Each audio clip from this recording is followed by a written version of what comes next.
Welcome to Melanated and Spiritually Woke. I'm your host, Adorable Earth Angel. I'm a holistic wellness educator of 12 years with a master's in public health, energy healing of 7 years, and have been a Black female spiritual alchemist my whole life. Each week, we'll be sharing uplifting, spiritually focused wellness practices to best support you in regaining your personal power, or we'll have special guest interviews with the same intention.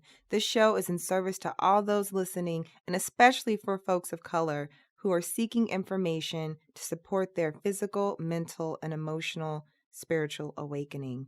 These practices will help you live your best life. Welcome, and thank you for joining me today with Melanated and Spiritually Woke. Today, we're going to be talking about abundance. We're going to be talking about cash, money, and also wealth, which is different than cash. Wealth is this energy that is bigger than actually just what's in your bank account. Wealth is something that's bigger and acquired. And especially as a melanated people, just the importance of us having a wealth identity versus a cash identity, and how to shift our consciousness towards a wealth identity. There's a lot that can be said around the topic of money and spirituality as it relates to melanated people. I want to talk about wealth, money, cash, abundance most of the time on this show, because I think it's such an important thing. That was a specific challenge and condition that came up for us as a people. The inability for us to have the money that we need. And not just money, because money is just the energy of worth. Money energetically and spiritually is the energy of worthiness and self-worth. And so spiritually, what has happened to us that is documented in history that we all know about, that we're all still healing from, is the fact that for quite a bit of time, for 500 years plus, we've had our energy, our worth, our value, our wealth extracted from our physical bodies and from our motherland, from Africa. And so we're inextricably connected to that. It's in our DNA. That extraction's there. A huge part of what we are doing and exploring in our Black bodies on this planet is that we said, hey, I'm going to step forth. I'm going to have the Black experience, which is coming into value and worth in this lifetime. And unlike any other times on the planet, this is the time. Unlike any other times, we're finding that Black people more and more each day are coming into alignment with having more value, with having the cash, and then going into the energy of wealth. The cash is very like a baseline energy. Cash is just basically like my basic needs, coming into a place where my basic needs are covered: housing, shelter, and water. And why is it so important to talk about this during this moment is because I'm bringing astrology because it's a bigger understanding and a bigger energy that I work with when I connect to kind of God consciousness. That astrology helps me to orient myself as to like, what are the energies that we're going through right now in this moment. So the reason why we're talking about that is because right now we have Venus, the planet of money, of abundance, of comfort, of art and beauty, is conjunct the sun, meaning that they're next to each other in the sky. And so right now what's coming up is, the Leo energy is this larger than life creative expression. And for many people, recently, they've been going through a lot of shifts around their career. A lot of people either got fired or left their job. A lot of people left relationships and connections with people because at the end of the day, what has been happening recently with the eclipses that we've been having, for those of you who aren't into astrology don't understand, we've been recently having some eclipses that have been really pressing up against the truth of what we need to be doing and what we need to be letting go of. And the eclipses have been kind of connecting to what nourishes us versus what's something that actually takes away from our power. What's like taking away from our truth. And so having come through that, having come through a bunch of other astrological configurations, we land ourselves in this week, really connecting with this vibration and this frequency of, what do I love? Like, do I really love this job? Do I really love this project? Do I really love this relationship? Do I really love this thing? And without having that joy, that joy within our lives as melanated people, as Black people, as brown people, without having that joy, we really are doing a disservice to our ancestors, because a huge part of their lineage and their legacy, and even, a lot of the stuff they weren't able to complete, all of it, all of it is our inheritance, right? Some of us, a lot of people can look around at non-melanated folks. I know I have a lot of friends in my life who aren't Black, and I see that these folks actually literally have an inheritance. They literally have a trust fund. They literally have wealth and property and land, and I look around at my life and my clients, and I see we're in a different place, but that doesn't mean that in this lifetime we can't see those gains. That doesn't mean in this lifetime we can't change everything around. It does mean that we have to push it into high gear around how much we love ourselves and connect with ourselves, and do that healing spiritual work to close that gap, right? So it kind of goes full circle. As I was talking about earlier, the energies that were taken from us, through slavery, being literally taken from our homelands. So there's a lot of taking energy. And so the only thing that can remedy, that horrible, destructive, catastrophic, and very evil energy that we had to undergo and survive is the energy of self-love. Self-love. That is the spiritual reparations that changes everything. Because there's a metaphysics behind all this works. There's a recognition from a lot of listeners and understanding that there's this thing called frequency. There's this thing called vibration.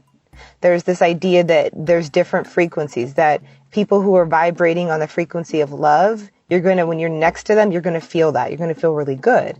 People who are vibrating negativity, you're going to feel that. You're going to feel, you're going to want to avoid them. There's certain places in your hometown. You go to that place, or you go over that house, and you feel the frequency of love. You feel the vibration of positive energy. And that love is cultivated. That love someone took the time and energy to cultivate that love. And so within us, there's a recognition that in order to vibrate at the frequency of abundance, in order to vibrate at the frequency of moving beyond cash to wealth, to prosperous wealth, that there's an energy of love that has to be kind of, in some way, just a ritual of creating that love frequency within ourselves, within our beingness. And within that, we break these invisible chains of poverty. We break these invisible chains of poverty mindset.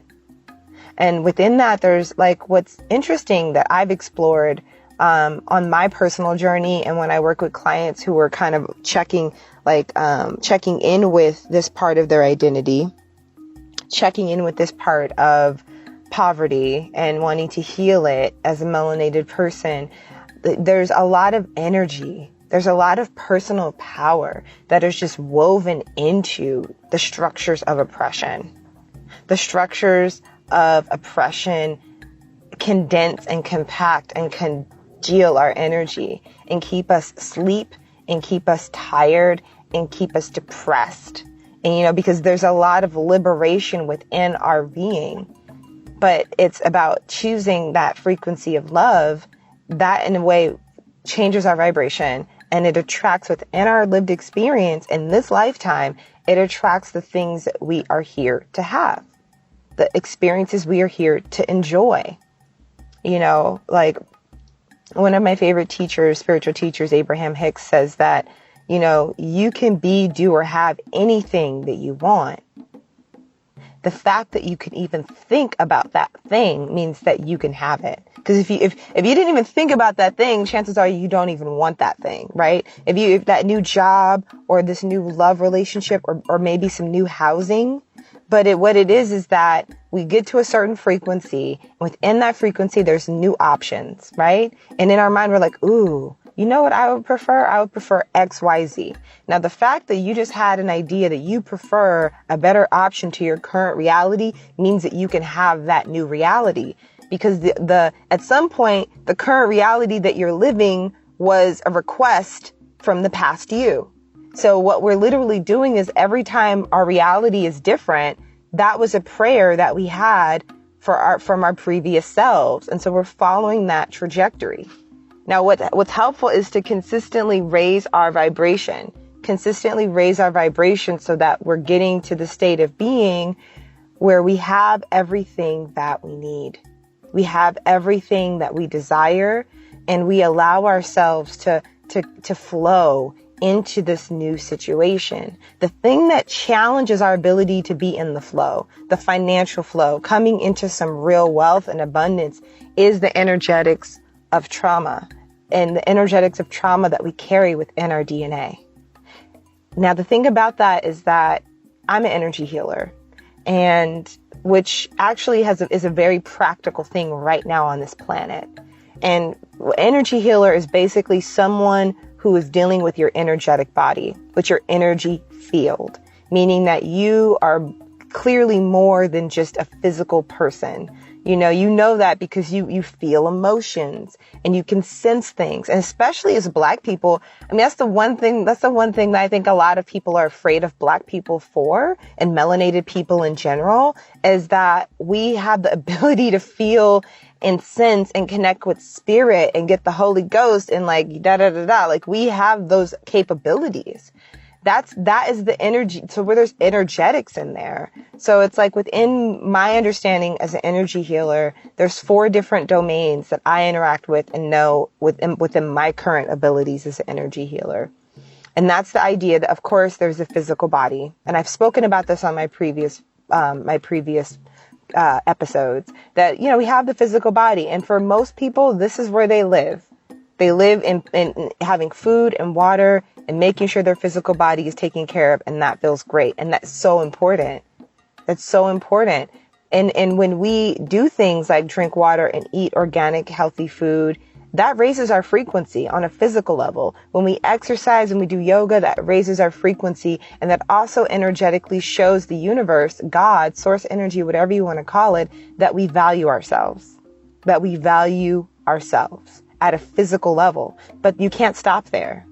Because if we're going towards wealth consciousness, we can't just stop at validating the physical body and having physical sensations be the orientation, because we're past that. On our spiritual journey, we know we're so much more than that physical being.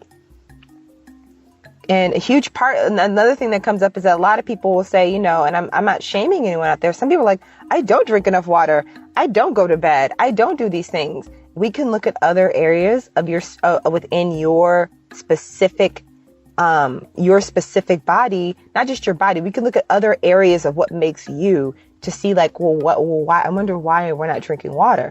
Maybe we could look to next your emotional body. So we can think about okay, what's happening on an emotional level? Are we able to release grief? A lot of times when we do spiritual energetic healing, when we break those shackles, what's underneath it is a release of a lot of grief and pain.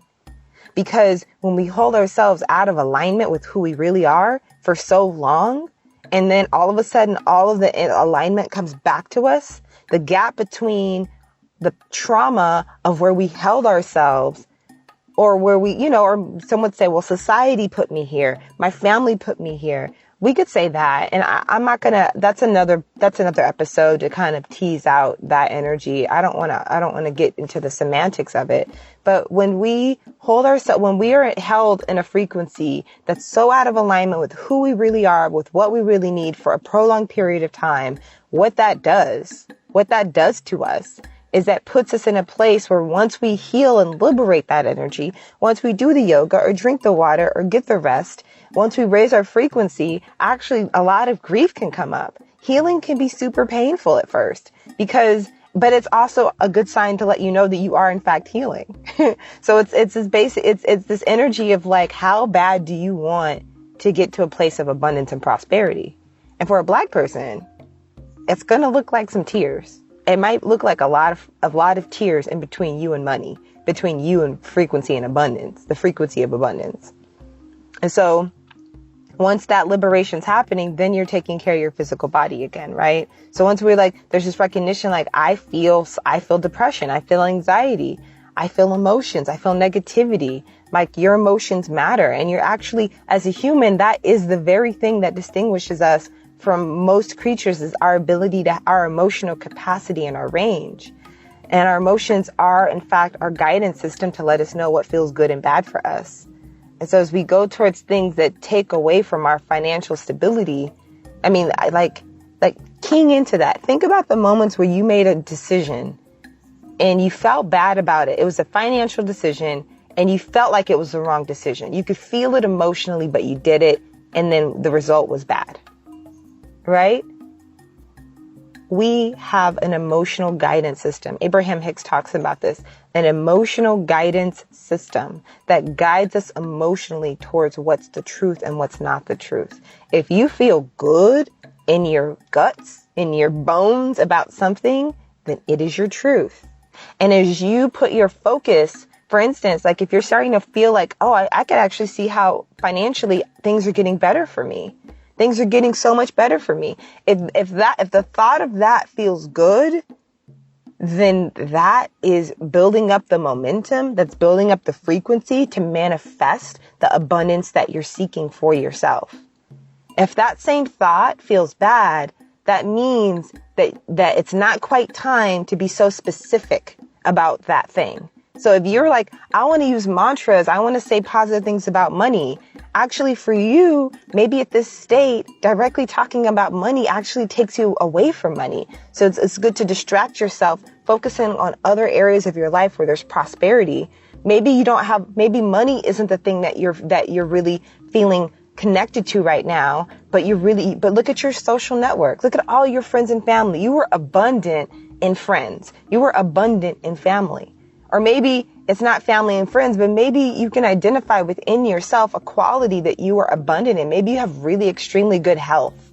You know, a lot of people would say, you know, your wealth is your health, right? Because there's people in the world who would probably have all the money in the world, but if they have poor health, oh my gosh, so much suffering. Money is not the thing that's going to bring about a sense of ease. And so a lot of people would say, like, my wealth is my health. And so we talked about emotions. And so now there's also this thing called our mind. And this is the place of manifestation. And this is the place that actually, for me, this is the place that has been my biggest threat to my success. This has been the place of my greatest sabotage. And this is where I see time and time again, a lot of melanated people, a lot of Black people get sabotaged in our ability to create the wealth and prosperity that we're really here that we deserve. That is ours, that is guaranteed.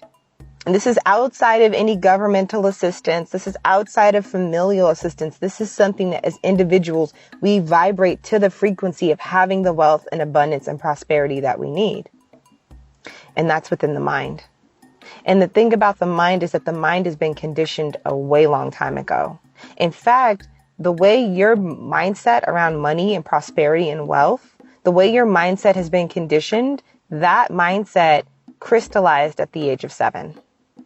And from 0 to 7, our brain was vibrating at the frequency of theta, the theta wavelength frequency.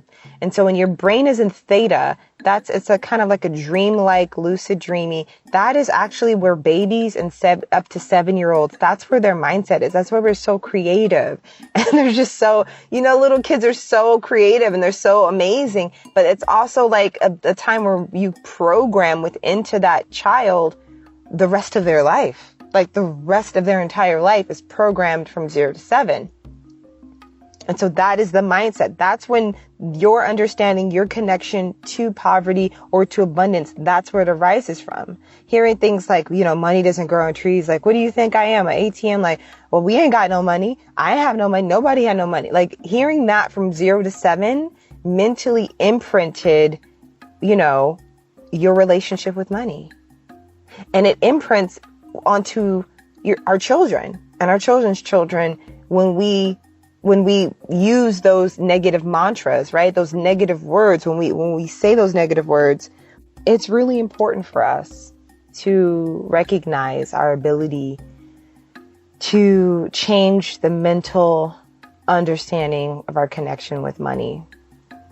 The mental energy is the frequency, in my opinion, as an energy healer. That is the level that I operate at in healing the poverty mindset, the inability to have real wealth in our life and in our time.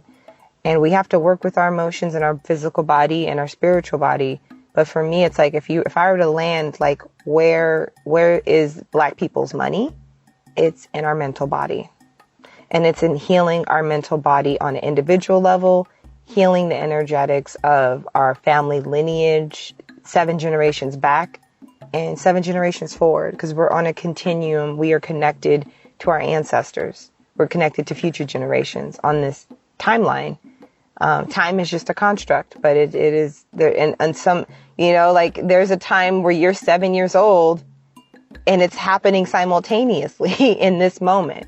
That's probably, I should save that for another show. But I want to get back to abundance. I want you to walk away with this show with some practical and tangible understandings of what can I do, Adorable? What can I do about abundance and calling more abundance into my life? And so I want us to we talked about the physical, we talked about emotional. Now we're getting into the mental body. The last part is spiritual body. And I mean, we hold it in the spiritual body. This is a very spiritual show. It's in the title, right? But so the lens of spirituality is already here with us in this conversation. Now we're going to take that lens and we're going to focus it on our mental abilities, because the mind is the thing that is creating our reality. Our mindset creates abundance or poverty.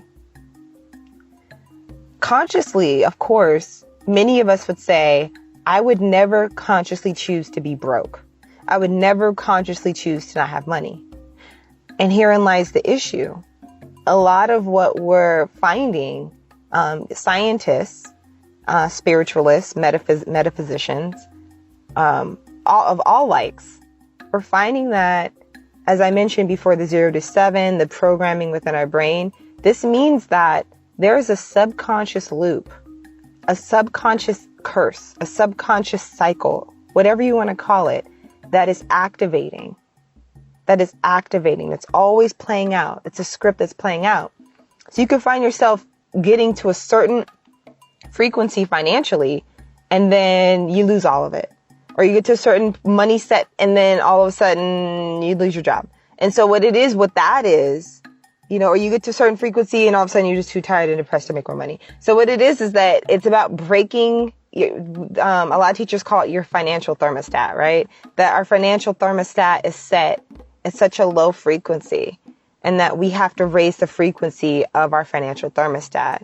The mind is a beautiful place to do that work, because the mind is at the very leading edge of what's happening. A lot of people will say, well, it's because of slavery. It's because of my past. It's because I grew up and Adorable, I am actually that person that had the parent that had negative things to say about money. In fact, I'm in circles where all people talk about is how they're broke. I'm in those circles. I'm in those spaces. But the beautiful thing about the mind and the ability to clear out the mental vibration is that, one, there's many techniques to do it. It's never too late to become wealthy. Never. And the other thing I want to bring our attention to is the fact that we literally are sitting on a gold mine of energy. As melanated people, the yearning, the deep intrinsic yearning of freedom, this kind of earth-shattering resonance that we have for freedom is so interwoven into the fabrics of our being. It's so interwoven into who we are as a people that there's no way that we can't be in the frequency of finding the financial wealth that we deserve. So it's kind of like, it's this idea that for instance, if you have a friend, for instance, who was born with the trust fund, who grew up rich, their energetics of being able, like if somehow all of their money got taken away, right? Their ability to get that energy back, or their ability to understand the ability on their understanding of how to heal, how to mentally go around the process of healing who they are in order to get back into a place of prosperity is so much more different than someone who's been struggling through and has been like pulling themselves up, right? Someone who's been pulling themselves up, someone who grew up in a family where people were addicted to cocaine and alcohol and mental health challenges. And someone who's, so basically it's like the frequency of someone who's been held back in life and their ability to slingshot out of that mess compared to someone who's had an easy life. The energetics of that person and their ability to come through to the other side is far greater, because think about it as a slingshot that keeps getting pulled back with all of this tension, right? And so all of this tension is all of the contrast, all of the financial contrast and challenges that maybe you've been experiencing, not being able to pay the bills, pull back that slingshot, this financial challenge, pull it back. This financial challenge. And the more that we pull back that slingshot, when we have that cathartic release, when we have the breakthrough, we break all the way through. But what helps to have that releasing of that hand is healing. Healing is the thing that is releasing the hand so that the slingshot can release and so that we can break through into that space of abundance. Right? And maybe within that, you could even say that what we're aiming at, if we're in this metaphor right now that I'm channeling right now, what if what we're aiming for is abundance? And the very thing that we need to like really hit that abundance on the target is this rock in our hand, and we're pulling it back and we're pulling it back and we're pulling it back. And it's at a certain point, that level of tension can really hurt us and can be toxic for our physical body. So we stop drinking water, or we stop taking care of ourselves, and we're not sleeping, right? That's because we're pulling that tension back on that slingshot. At a certain point, there's so much tension that we have to release the slingshot. We have to release that. We have to aim towards what we want. And so you take, for instance, that same analogy with someone who's had everything they've ever wanted in life. There's not going to be any tension in their slingshot, because there's nothing that they've had to overcome. There's nothing that they're really pulling towards. And so basically, under this guise of the law of attraction, under this guise of frequency, under this guise of momentum, and guise is such a weird word. I mean, I guess what I'm really trying to get at is like, these are universal laws. Under this mindset, under this framework, what we know is that technically, spiritually, and in all ways, melanated people who are oppressed have a greater likelihood of becoming some of the most wealthy people on the planet. And that is the truth. That is the truth that most people don't want to admit about themselves. That is the truth that a lot of powerful people don't want us to really talk about. But it's the truth.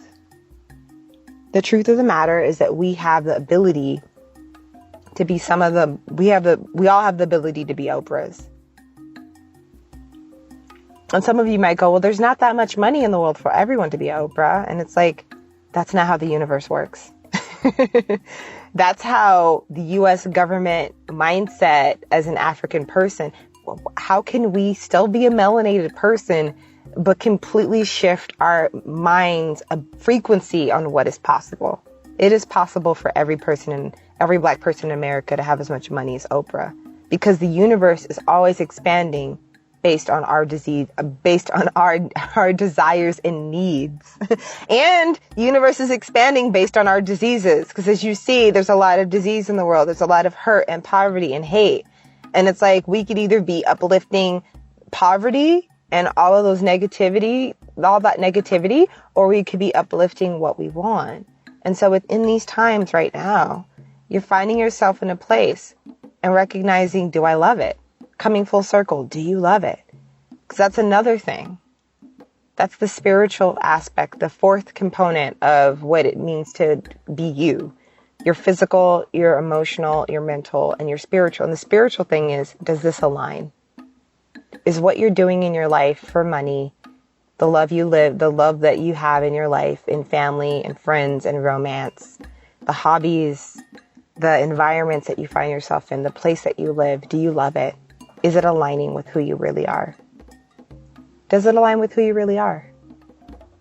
Because you can be caught up in this idea that you're not supposed to be happy in this lifetime, that you're supposed to just suck it up, buttercup.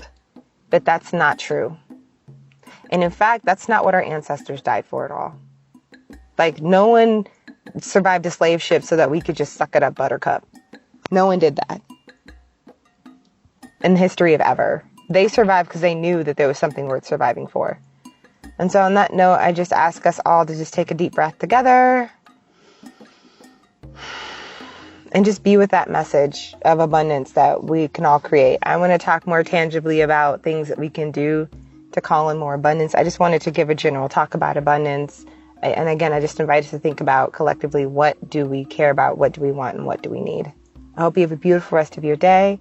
And I'll see you back here next week as we'll be talking about another healing subject, another healing topic as it relates to the energies, the bigger cosmic energies. Until then, love, light, and prosperity.